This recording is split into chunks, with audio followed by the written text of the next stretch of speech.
The way you say, or at least you acknowledge, that the urban sprawl really was a good thing in its time. As you said, it's millions of decisions made by millions of people, which allowed a lot of us to... It had its challenges. It wasn't for everybody. It was, especially in the early days, it was limited to who could participate in that. And that's also important to acknowledge as we look forward and make sure that as we build the Beltline, as we invest in the repopulation of cities, that everybody gets to be a part of that it's an inclusive vision and not an exclusive vision. So is urban sprawl over? No, not by a long shot. Yeah, I thought maybe. We're not simply going back to the way that things were. Right. We are reinventing our lives entirely, and everything has changed now. You can't ignore the internet and global travel. And all kinds of other sort of things that are changing our way of life. So there's a movement.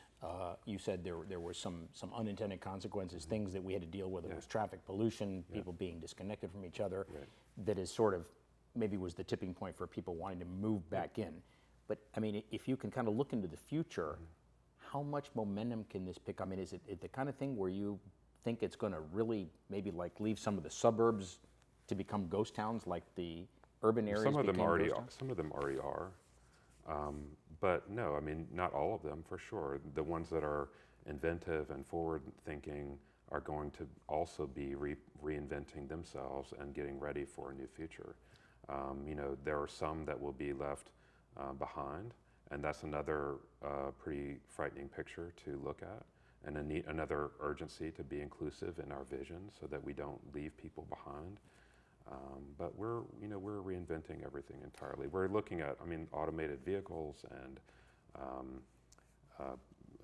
many more people who can work from home because of technology, and there's all kinds of other things happening. Great.